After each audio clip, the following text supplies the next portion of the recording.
Blanco's No-No, and the Bleed Los guys join us today on Believe in Astros.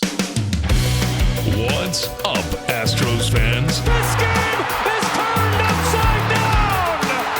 Welcome to the Believe in Astros podcast, your home for all things Astros, with your host, sports writer and native Houstonian, Jeff Balke.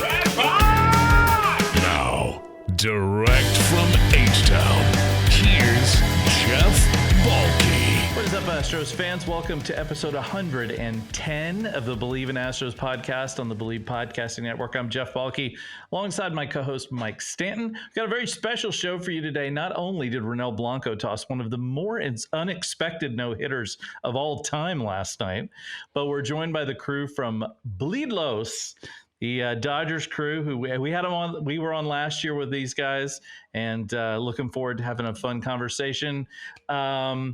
Roger, Juan, welcome to the show. How are you guys doing in La La Land today?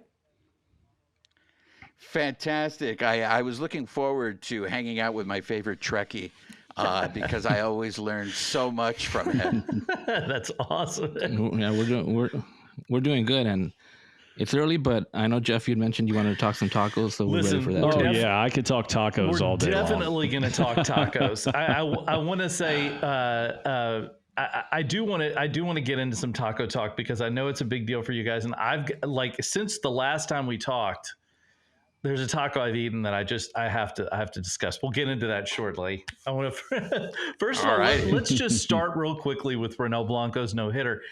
Is the Astros' 17th no-no since their inception in 1962? By the way, guess who's number 2 on that? This is baseball's most in that era. Number 2, LA Dodgers. They had 13. So, Mike, first I want to ask you, since we did see this last night, what did you see from Blanco? He's never gone more than 6 innings. He threw 105 pitches. He wasn't even supposed to be a starter this year. He basically ended up as the 5th starter with the injuries to Justin Verlander and Jose Urquidy. What happened? Right. Confidence is a beautiful thing. His last time out, he pitched against the Space Cowboys. That was the last exhibition game before this regular season started. Dude struck out 10 in 4 1/3. Yes, I understand it's AAA hitters, but that confidence grew. And what you saw last night, he's got a third pitch. He's never had a third pitch. He's always just been fastball slider, actually mostly just slider. The changeup, he actually threw more changeups than any other pitch. It was filthy all night long. Actually threw about 36%, 37% changeups. It was a pitch that no one had really ever seen before, and he had location. He threw it in the zone. He threw it out of the zone. That was really the key. The key was the changeup. It was swing and miss. Had 10 swing and misses on that pitch alone. Wow. Had 20 total. It was really, there's some, you watch some no-hitters go, yeah, he kind of smoke and mirrors. There was a bunch of walks. No, he walked 1 in the 9th. He walked 1 in the 1st. Same guy. Same guy. And everybody else was retired in order, and it was a dominant no-hitter, not one of those that's a little questionable. It was an impressive showing for a guy. I'm wondering, Juan and Roger, is there anybody on the Dodgers? I mean, the Dodgers have got some stellar pitching themselves. Who's the guy you think has the best shot at a no-hitter in y'all's rotation? Roger, you want to take that one? I mean, from what we've seen, probably from last year and coming into this year, I'd want to go with Bobby Miller. I mean, Bobby Miller's been pretty electric. He came up last year, had a fantastic rookie season. His first start a couple of days ago, I mean, just as good. I mean, the guy's going to be a dominant pitcher for years to come. I mean, he'd be my pick, but also, I mean, Tyler Glasnow as well. I mean, he came out in that first game and he pitched an incredible game as well. So Dodgers have those 2 guys at the top of that rotation that you never know. I mean, but I'm thinking in my head, like, even Yamamoto, right? I mean, he had that first bad start. His second game, he comes back out, just keeping these hitters off guard. I mean, any one of those guys, right, on any given night, anything can happen. I think Bobby Miller, I'm going to piggyback on Bobby Miller just because the guy has 4 pitches that are just, when he's on, they're pretty disgusting. But, Jeff, I'm going to tell you this. that situation of the Dodgers pitching a no-hitter will probably never happen because Dave Roberts is the king of, I don't know. Roger, back me up. How many pitchers has he pulled during a no-hitter? And it's because the Dodgers they have this philosophy. And look, for the regular season, you can't argue it's worked in the regular season, but they have this philosophy where they want to save pitchers. And there's just been countless times where we've seen this, to the point where I think Dodger fans have anxiety if they see someone on the Dodgers throwing a no-hitter through 6 innings. They're just going, when is Dave Roberts going to pull them? Because the pitch count is too high. But to answer your question, who I think Bobby Miller, he not only just with the 4 pitches that he has, the guy is just, I guess we have Hershiser's history, but he is a bulldog. Like, he has this mentality that he just does not want to be messed with when he's on the mound. And he's the kind of guy that I think you could probably see eventually in his career, if he stays healthy, would throw Mike is, I was just going to say, Mike is. Hold on. Yeah, go ahead. That was what I was going to say when we just started this conversation was, the next Dodger no-hitter is going to have to be combined. It's not going to be one dude. It's going to have to be several dudes, just simply because, and I can't put it all on Dave Roberts. It's the whole organization. It's the analytics department, that is the medical department, that's sending the information down. And you have to tip your cap to Joe Espada. His first career win is a no-hitter, first time in baseball history. But there had to be some serious anxiety because Blanco throws 105 pitches. He hadn't thrown over like 80. And it's never gone further than 6 innings. It's really incredible to see what he did. And Joe just let him go. He was probably getting pretty close to pulling him. 105 is a little extended in your first start, but with the Dodgers, we've seen them. They're about as conservative as anybody in Major League Baseball when it comes to pitch count, and they are just simply not going to let you go above a certain number. It's an interesting way to approach it too, because it is really the modern era of pitching. Obviously, Mike, in your day when you were on the mound, you guys would go out and throw, a lot of innings. There was less of the reins were certainly a lot looser on pitchers than they are today. And now today, with all the specialists and the setup guys and all that stuff, it's just a very different situation. Sure. Yeah, all you have to do is look at innings totals, how it's gone down. We're not going to have another 300-game winner because starting pitchers just don't spend enough time on the mound. We're not going to see, back, it wasn't all that long ago, Roy Halladay pitching, 250 innings. Now you are a complete and total workhorse. You're a stud if you get to 200 innings. We've had Cy Youngs with 180 innings. It's kind of crazy where we have gone. Prices for starting pitchers keep going up. Of course, it's the elite pitcher that gets the big bucks, but you've also seen the price of relievers go up just simply because in a lot of cases, there's more emphasis on bullpens now than there is starting rotation. Yeah, there's no kidding about that. I'm curious, one, looking at the Dodgers season getting started now, have there been anything that has surprised you early in this season? Because the Dodgers came in, look, everybody's expecting the Dodgers to be the favorite. They're expecting that their, win totals are the highest on all of the, on all the betting sites and everything else. I'm just wondering, is as good as the Dodgers certainly are probably going to be, has there been anything so far that's really surprised you? Yeah, aside from the off the field thing, which I'm sure we're going to get to, but to me, the biggest surprise is moving Mookie to shortstop. And this is the reason why, last year, Gavin Lux was supposed to be the starting shortstop. If it wasn't for that horrific injury he had in spring training, he was going to be their shortstop. Now, he did not look good in the first couple of games at spring training. The Dodgers moved so quickly to move Gavin Lux back to second base. That to me seems so out of character for an organization that is so meticulous, that has everything planned out, to move Mookie to shortstop And it's just something that it concerns me because we saw this in the Cardinals series, and I don't know if you saw this, Roger, but I believe it was Will Contreras came in hard at second base with the spikes up, and that's what concerns me because the Dodgers need Mookie Betts. And if Mookie Betts gets taken out playing shortstop on a routine double play, there's going to be a lot of Dodger fans who are paying a lot of money to go to the stadium that are going to be like, you guys spent $1 billion in the offseason, and you mean to tell me you guys didn't realize that you have an issue with the defense on the left side of the infield? Not just shortstop, but the left side of the infield. So that to me, Balke, is what's really surprised me was how quickly, because it felt like a panic move to me. And I was just like, wait a minute.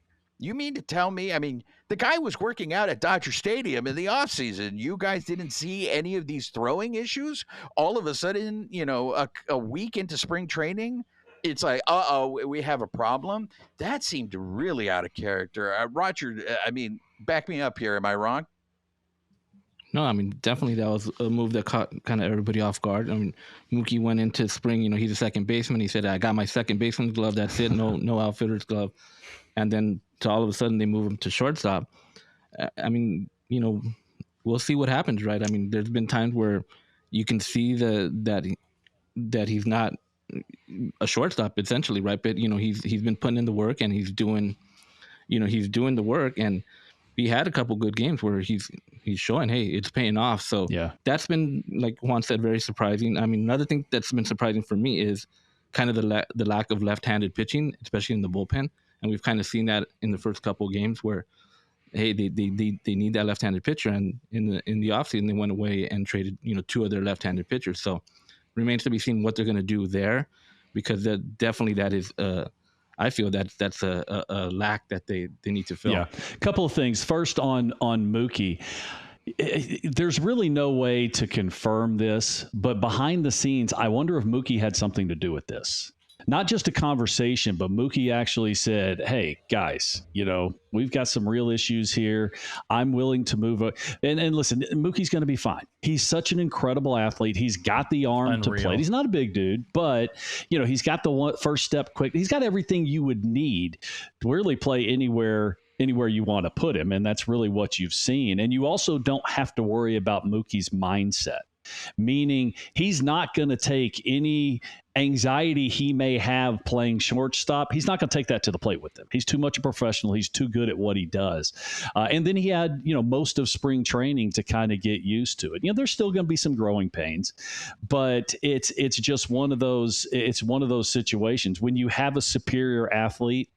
You want him playing a superior position, and second base is, it's up the middle, but it's not nearly as important as shortstop is. And then, as far as left-handers, I think that there's a lot of teams across Major League Baseball that are having a tough time with the 3-batter rule, that you have to have a left-hander that has to get right-handers out too.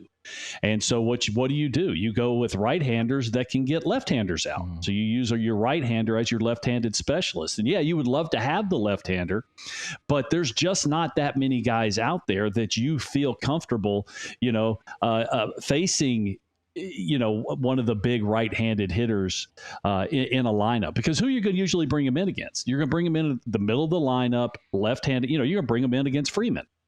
Well, guess what? He's got to turn around. He's got to face a right-hander behind him also. And those guys just are kind of few and far between as far as the trust factor is concerned. You guys are basically where we were for years here in Houston, where we almost never had a lefty in the bullpen. Usually a couple years. Yeah, the lefty on the staff was Framber Valdez. And this year we've got 2 lefties in the bullpen in Hader and Parker Mushinski. And you can't count Hader. Yeah, that's Hader's fair. The closer. You can't count Hader. Yeah, that's fair. But hey, any lefty is an odd lefty when it comes to the Astros. And the Astros are one of those teams, especially with Bill Miller and their pitching coach guys, who they really do focus on guys who pitch well against both sides of the plate. They were one of those. I remember in I think it was 2019, where there was an interview with one of them talking about how we're more interested in pitchers who can pitch to lefties, whether they're left-handed or right-handed. We don't care. We just want to see guys who can throw to those. And if we can get a right-hander up there that throws well to a lefty, and obviously pitches, you change up your pitches to suit the side of the plate. But I think it's obvious, like you said, it's the 3-batter rule has really changed that. Because now you do have to pitch to everybody. You can't just bring a guy in and throw lefty on lefty, which honestly, I don't know about y'all, but I'm kind of glad about that, because that constant switching of guys, like, after a while, it just gets exhausting. I'm like, okay, here comes the lefty. Okay, here comes the righty. Really, Jeff? That's kind of what I did for a long time. Say, really? I almost said, no offense, Mike, because you came around at the right time. That was absolutely. Well, I was never really a left-handed specialist, but it did take a left-hander to get me in the game. Yeah. Well, so I think I would have been okay in this era. Yeah, I think you would have done just fine. So, okay, guys, let me ask you this. Do the Dodgers have a weakness? Like, what is, if there were one worry that you had? Because, look, everything coming out in national media, we're not in Los Angeles, but everything coming out in national media is about how strong the Dodgers are in their pitching, in their lineup. It's just from top to bottom, they seem to have so few holes. What are locally are people talking about when it comes to saying, hey, if these are the things that we worry about going into the season with the Dodgers? Roger, you want to take the lead on that one? Yeah, I mean, I'd say for me is the health, right? Especially the health of the rotation and kind of what you're going to get from that rotation. There's a lot of good guys and guys that we expect to do really good, but we don't know, right? Tyler Glasnow with his history, right, of injuries, right? So you have that Yamamoto coming over. We don't know exactly what we're going to get yet from Yamamoto, so that's kind of a question mark. Bobby Miller, a lot of people are saying, well, his sophomore season, how's it going to be? I feel pretty confident in Bobby Miller, so I think that's a solid there. And then, you have a rookie in the 5th spot, Gavin Stone. He didn't have a great season last year. He's looked a lot better this year. What are we going to get from him? And then James Paxton as well, same thing with injury concerns there. So that's the biggest concern for me, is just how are these guys going to collectively play as a unit, and are they going to stay healthy, and are they going to stay on the field? If they get that from those guys, I think they should be fine. But if those guys start to falter or get hurt, right? Same thing with Walker Buehler, right? Walker Buehler's coming back from a second Tommy John. How are those guys going to come back? So for me, that's kind of the biggest worry. We'll see how that plays out, but as of right now, that's what I'm kind of more looking at more with concern right now.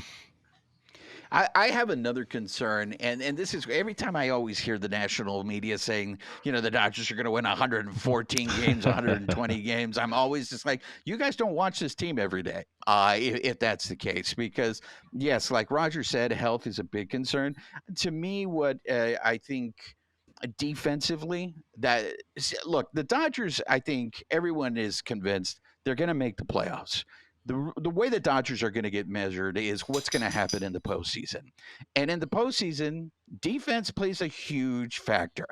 And, they have made, I think by my count so far, just through this weekend, and I might be off, I think they made 5 errors already.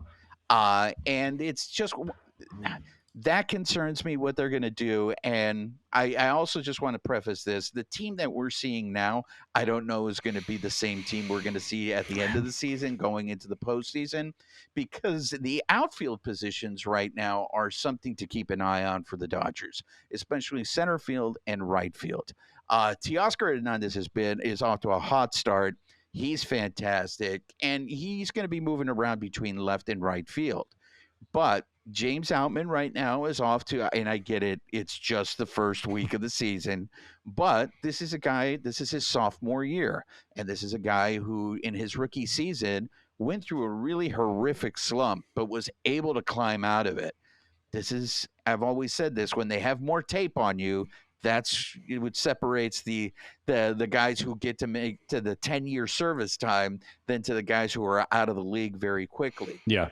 I think Hayward is another guy that the Dodgers need to keep an eye on. I know there were a lot of people out here locally that were surprised that the Dodgers brought him back. It's a 1-year deal. It's $9 million, but he's taking up a roster spot, and he's a platoon player. He's a guy that you're only going to see when they're facing right-handed hitters. Would have that money have been spent better trying to get another outfield bat? like the Dodgers have their plan. But that's my concern is if you have holes you got to plug in the outfield, and then we don't know what they're going to do with shortstop come the trade deadline. How many trade chips do you have? And then you also have to deal with the fact that nobody's going to go out of their way to help the Dodgers. So I always feel like come trade deadline, there's a Dodger tax. Like, even though the Dodgers may be offering the best package, there are people that want to get more out of it. So that to me is where I feel we get caught up with the number of $1 billion of what they spent in the offseason. And you expect the roster to be perfect, and I don't think this roster is perfect right now. I think there's some holes, and I think there are some things that they have to keep an eye on. Yeah, there's no such thing as perfect. Couple things on Jason Hayward.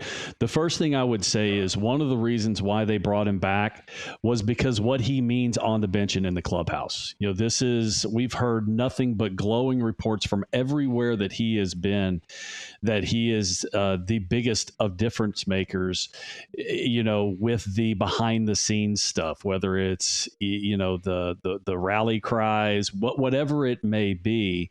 That's a reason why. There's no such thing as a perfect roster. You know, it just doesn't happen. And the one thing, you know, going back to the last dynasty in baseball, I was blessed enough to be on that, and that's the late 90s, early 2000 Yankees. The one thing that they're going to have to put up with that could also sidetrack them other than just health is the utmost expectations. You can wilter under that kind of pressure those years in New York, you know, if we did, you heard Jeter say it all the time. If we don't win the World Series, then we had a bad season. That's the loftiest of goals as far as baseball is concerned. And that's what everybody's saying about the Dodgers because of the money they spent, because of the talent they have. If they don't win the World Series, they're losers. It is. That's a tremendous amount of pressure. I mean, it's something certainly the Astros have, you know, prided themselves on being that way too. If they, you know, 7 straight ALCSs, you know, there's a lot of pressure when you win to continue to win. You know, it's never. I've seen some people argue that people are tougher on the Astros now that they've been successful than they were when they first started becoming successful, because now it's an expectation. Doubt. Right? Expectations is a dirty word. Yeah. In baseball, you know, you're a good team. It is a dirty word. No doubt about it. So we do have to talk about Shohei Ohtani, and not the on the field stuff, because obviously he's going to be fine on the field. But look, Mike and I have discussed this quite a bit. We've talked about gambling in sports. We've talked about how like so many professional sports leagues now are in bed with gambling, when before it was, I mean, they wouldn't even play in Vegas, let alone have a team there. Right. And now everybody's doing it. And of course, there's these stories coming out with players getting accosted by fans for not, you know, hitting the over, and like, you know, coaches being given death threats. I mean, it's crazy stuff all across sports. I'm curious, in Los Angeles, what has the talk been surrounding Ohtani and his interpreter, and how all that stuff has gone? What's been the discussion there? Because obviously we can see what the national, you know, how they framed it in the rest of the country, but I'm curious what it's like there. Go ahead, Roger. Yeah, I mean, I'm kind of guessing it's kind of, I know maybe towards more the national media, it's more like, yeah, he did this, you know, and he's guilty, right? And I think there's still a lot of unanswered questions right here with local media, right? Kind of just, they're trying to figure everything out, like the timeline, you know, well, what did he know? What did he do this? Did he give him the money or not? Or did he just steal the money from him, right? And I think, you know, he addressed it about a week ago, right? He had that press conference and he kind of just came out. He didn't take questions, but he did go over what he believed to be true. And you know, he was out there. He seemed pretty serious. And, you know, he said he didn't know anything that his interpreter was doing. But like I said, it still remained a lot of, I think the biggest question, and I was there in that press conference, and then after when we went back, you know, around the stadium, I think the biggest question was still, everybody wants to know is, well, how did his interpreter have access to the money? I guess that's the biggest question. And that remains to be, you know, determined, right? That hasn't come out. And I guess once the investigation is fully through, I guess maybe we'll get that answer. But I mean, that was like I said, about a week ago. Mm-hmm. Since then, there hasn't really been any news. Nothing. I haven't even heard anything. Crickets. Yeah, nothing. So since then, it's been swept under the rug and going forward. So we'll see until more news comes out. I mean, we're not hearing very much about it. Out here, what I've been hearing, especially from fans, is fans are nervous. They don't want, at least Dodger fans, they don't want this story to be true. Sure. And I think the one thing and this is, I think, another reason to be worried as a Dodger fan in terms of this could derail their season, is this story came out of nowhere. It caught everyone by surprise. So therefore, the investigation, I think, is going to take a very long time, because we're at the very beginning stages. Everything right now that is being said about Shohei is speculation, because we don't even have arrests in this case. Like the ESPN story, I find very, very interesting, because it almost seems like it's a very different story than what the LA Times is reporting. The LA Times has been investigating an illegal gambling ring in California for months now. And Boyer, the bookie who's get involved, he hasn't even been arrested yet. The investigation into Boyer has been since October of last year. So the fact that ESPN is reporting that they saw these wire transfers, they're the only ones that saw it. I think the important thing to remember, especially from a journalism angle, is when the subject you are interviewing changes their story, that just means you have more work to do, because this is just the beginning, because now you have to research, why is the story changing? Right.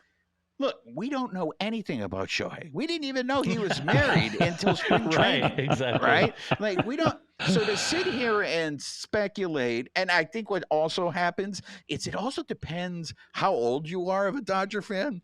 Our co-host, Alicia Del Valle's parents, are part of the show, and they chime in all the time. Old school. The minute the news broke, her dad was just like, he did it. He did it. And it was just, he's from an era, where it was like, who knows? And then her mother was just like, oh, let him have his vices. What did he do? And, gambling is a victimless crime. I think that's the anxiety that you feel as a Dodger fan, is because you don't know. And that's the bottom line, is nobody knows what really happened.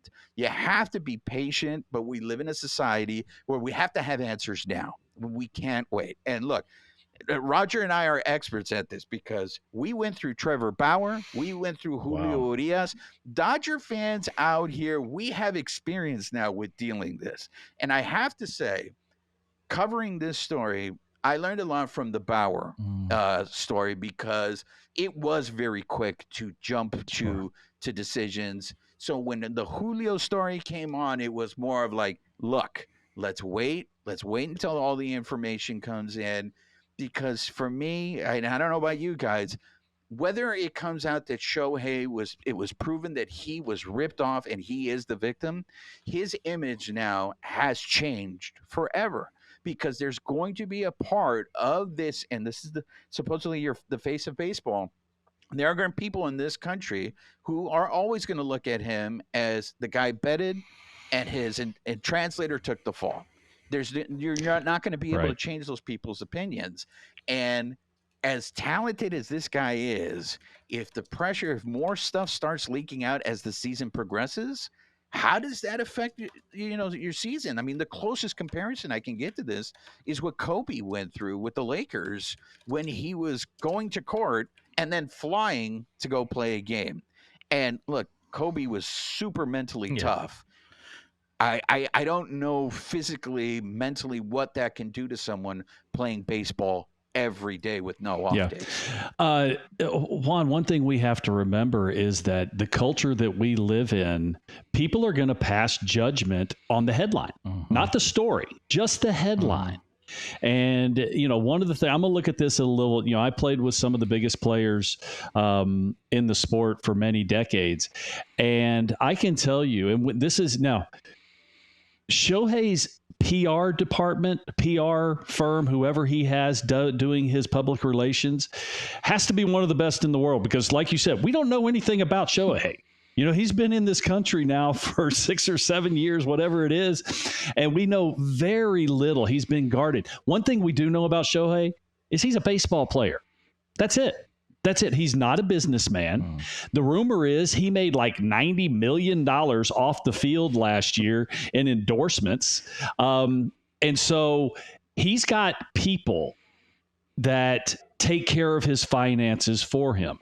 Obviously, the interpreter was more than just an interpreter. I mean, he was a friend. He was someone he trusted. He probably, playing with like Hideki Arabu, the interpreter is with the player 24/7. They almost live together. I mean, because of the cultural differences and the lack of it being able to speak the language. So it's not just a business relationship. It went a lot deeper than that. So I agree. We have to sit back, take a breath, try to stay on the fence until we get more information. But my goodness, that is just simply not the way the world works. It's a fact. No, and I just want to add. No, go ahead. I'm sorry, Jeff. I just want to add something to what Mike was saying, and that is, it's so funny because everybody's convicted him, right? Everybody's like, you saw all the memes all over social media. How it got equated to Pete Rose, I really don't understand. But you had all these memes, right? Keep going. I got to plug in my computer. Keep going. Go for it. No problem. So there was this picture of Mookie on the on-deck circle and Ohtani on the on-deck circle. And, of course, they had their back to the camera. And what does it say? Ohtani bets. And that just went around going everywhere, right? Good. It was all over social media.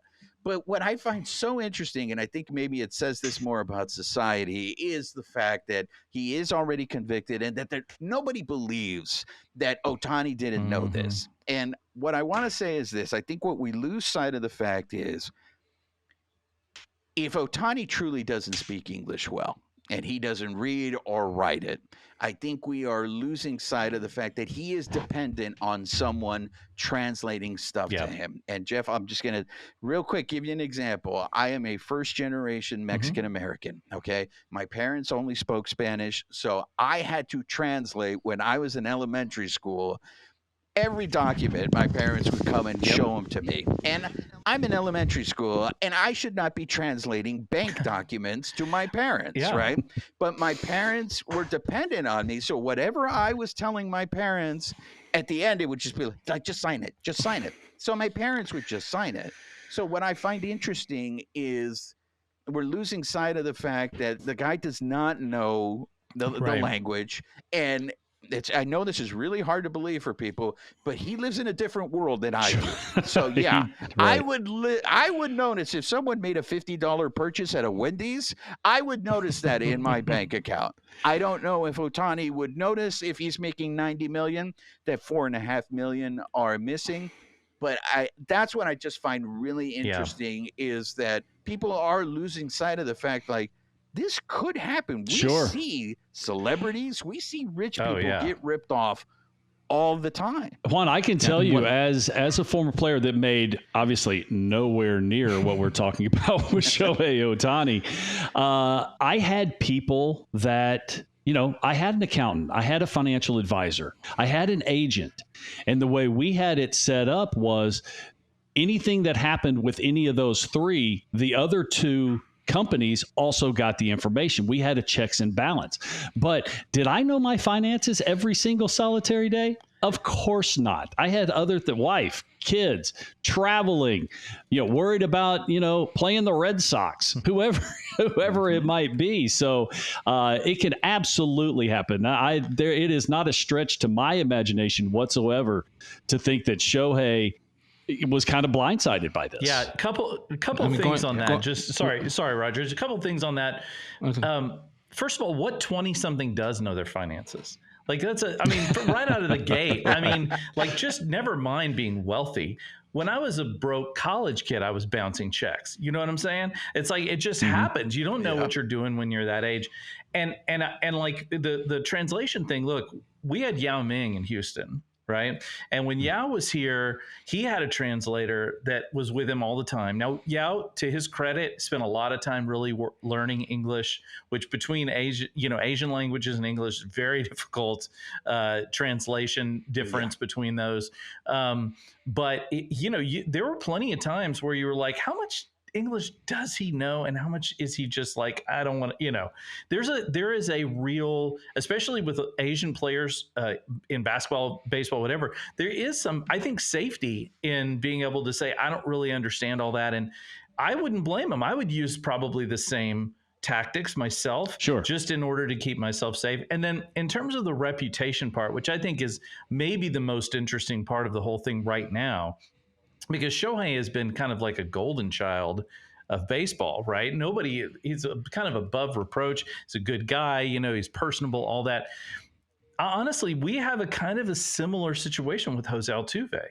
Like, Altuve is the one guy that I think out of all the Astros through the cheating scandal that everyone on the team, outside the team, was like, this guy has nothing to do with this. He doesn't want anything to do with this, right? And yet you get one person on social media who's like, see that, he didn't take his shirt off. Maybe he's wearing a buzzer. And then all of a sudden, Jose Altuve becomes a guy who might not get into the Hall of Fame simply because there's some weirdos out there who started a conspiracy theory. And so I think you're right. You do have to let it play out. I mean, the LA Times is one of the best publications in the country in terms of investigative journalism. They're absolutely fantastic. You just got to let the situation play out. Whatever's going to happen is going to happen. Whatever's going to come out will come out. I think we all just need to be patient and, let it take its course. Roger, what were you going to say? I'm sorry I interrupted you. Absolutely. No, I was just going to go back to some of the things that Mike said about, the interpreter being with him all the time, 24/7. And this was true with Ipe, right? I mean, he was with the Angels. He basically brought him over to the Dodgers, right? He could have stayed with the Angels or whatever, or gone off somewhere, but he wanted him with him. This guy, wherever Shohei walks, Ipe was right behind him. So it is very possible, right? Like you're saying, like, when back to what Juan was saying is, he could have something and say, hey, this is this, whatever, just sign this, whatever, right? And you don't know what's going on. So that's very possible, like I said, but we got to let this play out, and the investigation's going to show what it is. And kind of going back to as a sense of also like feeling comfortable in speaking, Yu Darvish, I believe Yu Darvish knows English very well, right? But he still uses that interpreter because that's kind of that safety net they feel. Yeah, they don't want to look silly. They don't want to say something and look silly. Well, I'm going to go over to Japan and start trying to speak Japanese. Are you kidding? I would look like the biggest moron on the planet. Like, we always try to equate this as to what happens here in America, but imagine one of us going to speaking like Kenyan or something. There's no chance. Like, we would have zero chance. I need an interpreter desperately for that situation. So who can blame him?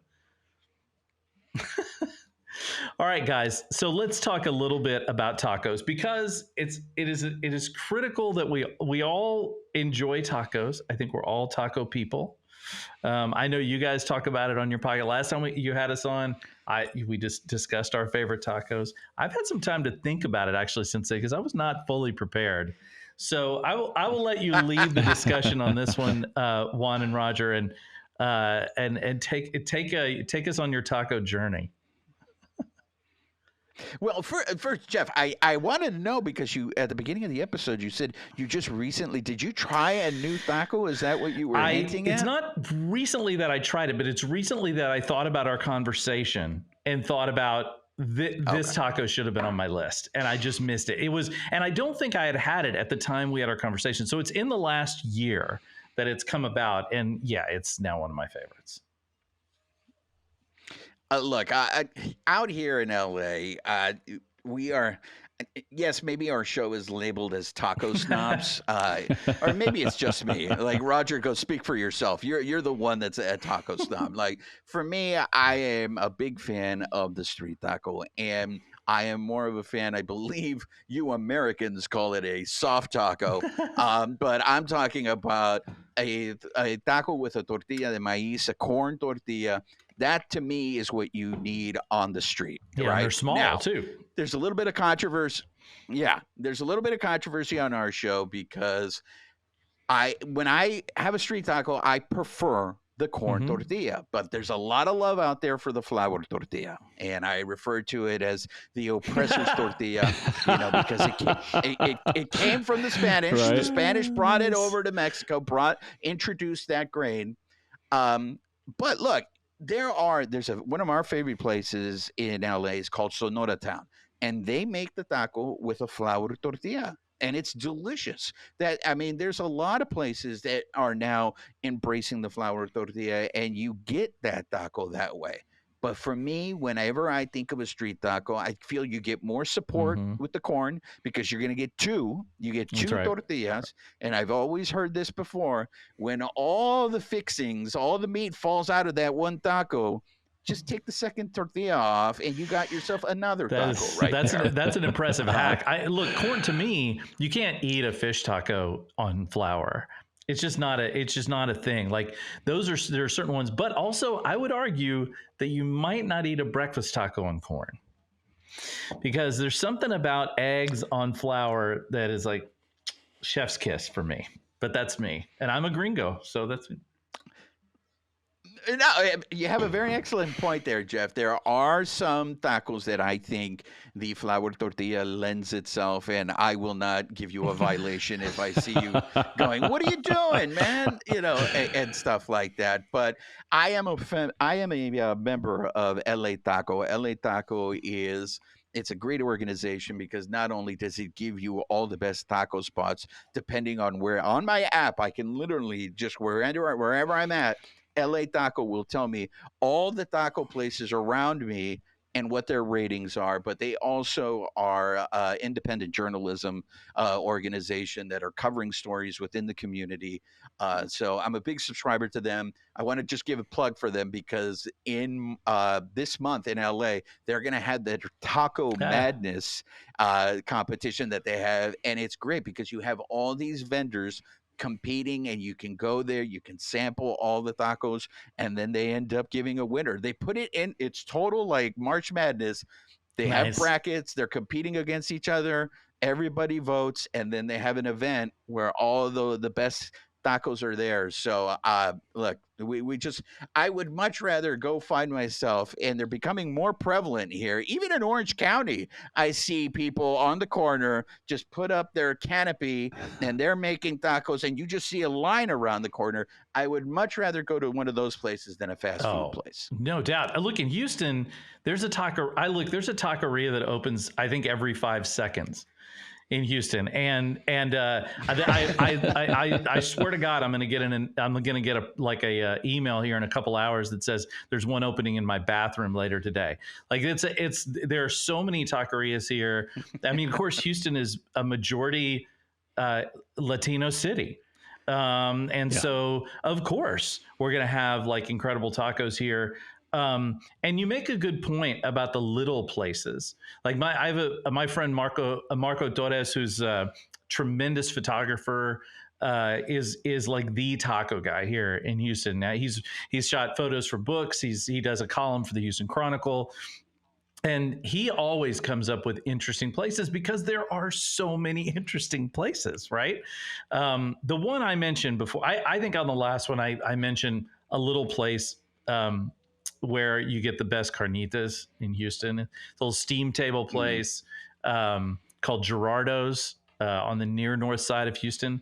But honestly, my favorite taco right now is it's a carnitas taco from a place called Super Rica. And Super Rica is actually a Houston-born chef who opened his first Super Rica in Atlanta for some reason or another, and then opened it here. And they have a pork taco with guava paste and smoked onions that is ridiculous. Ooh. And I would eat it every single day and twice on Sundays. And it is absolutely outstanding. I'm a bit of a food nerd, so I'm always thinking about what are my favorite dishes at Houston restaurants. And that taco is definitely in my list of my top 10.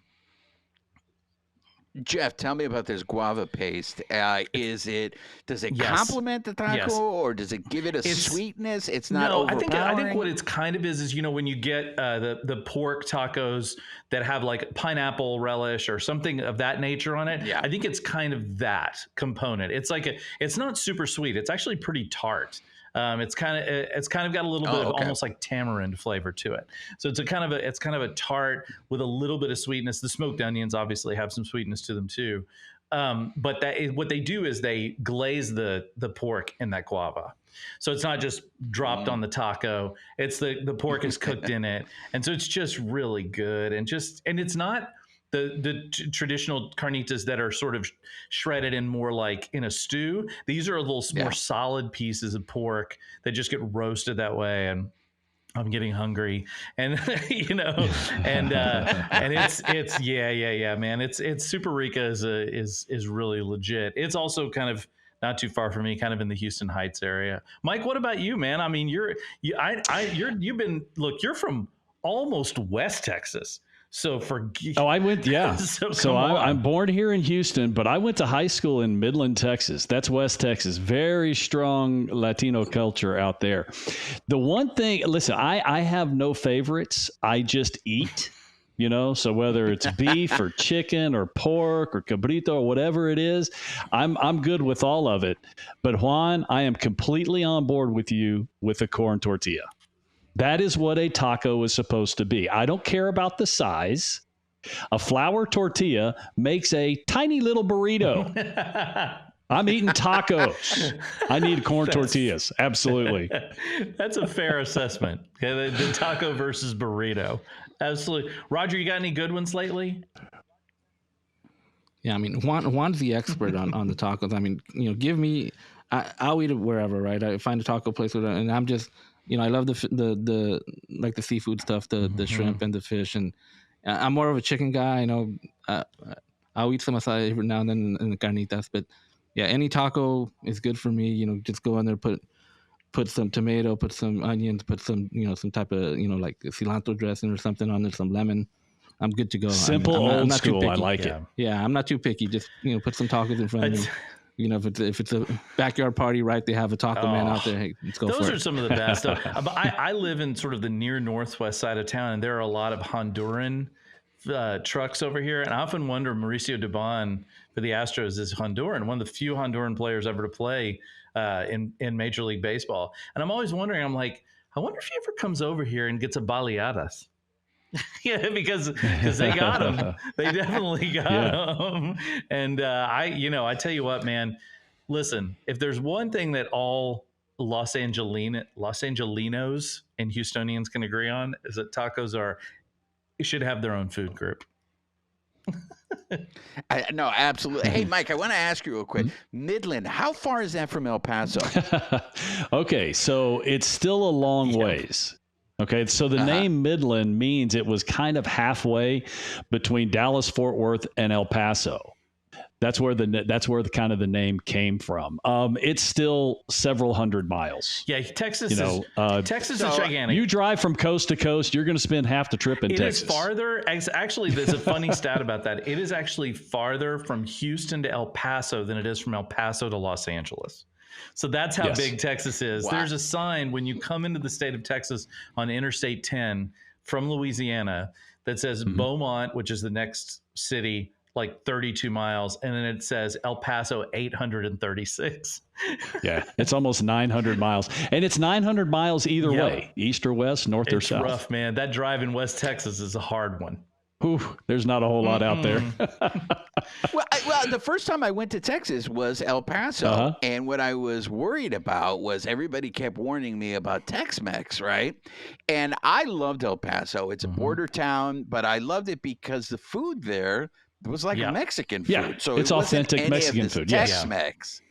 So that's why I wanted to ask Mike where you stand on the Tex-Mex, because all these people are like, Juan, don't do the Tex-Mex, man. Don't do the Tex-Mex. Well, Tex-Mex, they add a lot of flavoring to it, because real authentic Mexican food, I've done, spent a lot of time down on the border, hunting in West Texas and, eating at the little mom and pop shops, stuff like that. And, you get authentic, real Mexican food. I don't want to say it's bland, but there's just not a whole lot of flavor because, they just didn't have the spices to put in it. So listen, I spent 13 years in New York, so I'll even take Tex-Mex. That's 100%.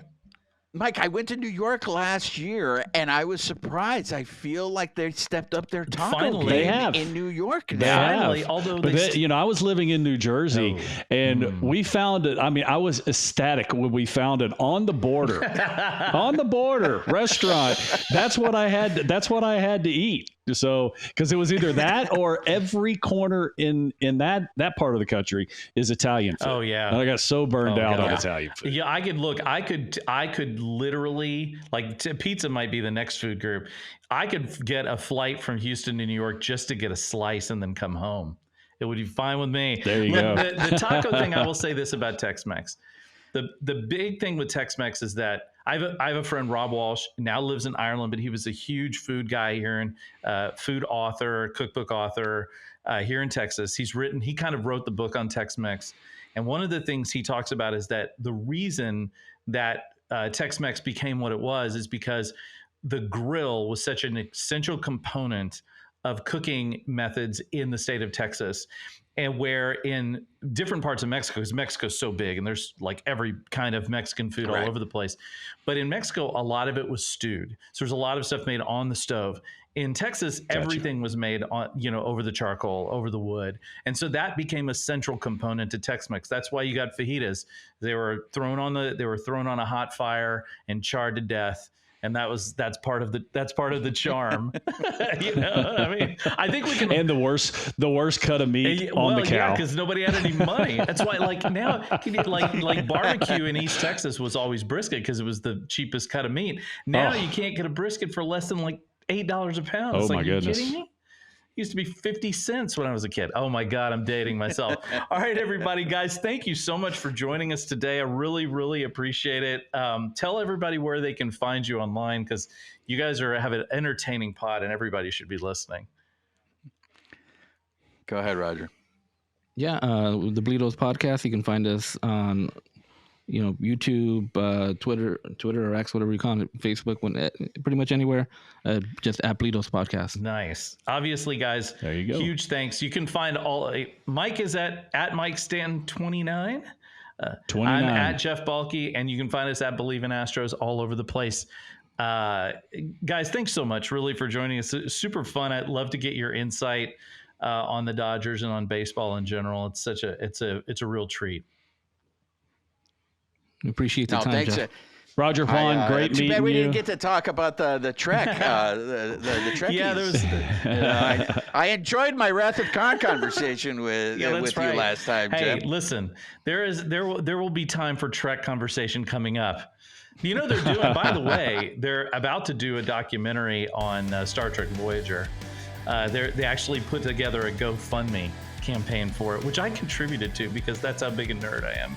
And they're actually working on that documentary. So all right. Well, thanks everybody for joining us. Really appreciate it. I'll probably be back on Friday with a 5-Minute Friday like we do. You can find us all over the place. As always, thanks to Mike for joining us. Thanks to the Bleed Los guys. And hey, we'll catch you next week. And as always, go Astros.